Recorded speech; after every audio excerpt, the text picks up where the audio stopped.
Hello everyone, আজকে একটা ছোট ডেলি ব্লগ দিচ্ছি। আমার হচ্ছে মিকোর বার্থডে আর আমি হচ্ছি রেডি। আর একটু বাদেই বেরাবো। ওর আজকে হাফ ডে একটা স্পা আছে, তো কিছুক্ষণের বাদের মধ্যেই যাব। এই যে উনি রেডি রেডি হয়ে খাটে দাঁড়িয়ে রয়েছে অ্যান্ড ওয়েটিং ফর। ওই জিনিসপত্র অলরেডি নেওয়া হয়ে গেছে, সেটার দিকে তাকিয়ে বসে রয়েছে আর এখান থেকে আমাকে দেখছে। So Miko, happy birthday.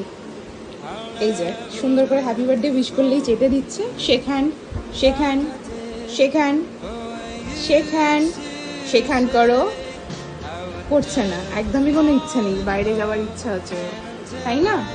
দাও, শেক হ্যান্ড করো, shake hand. Miko, shake hand, shake hand. যে মিকো এখন এখানে দেখছে আর বারবার করে এদিক ওদিক তাকাচ্ছে, কেন বলো তো? ও চাইছে আমি রেডি হই তাড়াতাড়ি, কত তাড়াতাড়িও বেরোবে বাইরে, তাই না মিকু? তাই না মিকু? এই যে পুরো রিয়াকশনস চেঞ্জ, একদম অ্যাকশনস চেঞ্জ। ওকে বলে না অ্যাকশন স্পিক্স। এই যে উঠে পড়েছে, সোজা চলে আসছে, একদম উঠে পড়েছে। চলো চলো চলো রেডি হই, টাটা যাবো, টাটা যাবো। শুনছে, কি সুন্দর শুনছে। এখন মিকোর সিটিং পজিশন হচ্ছে লাইক দিস। এই যে হাফ জিনিসটা পিছনে শুয়ে অ্যান্ড হাফ এখানে, কেন কি ও বাইরে আসবে, এখন এসে আমার কাছে বসবে, কিন্তু তাকে আসতে দেওয়া হচ্ছে না, এই জন্য এরকম করে বসে রয়েছে।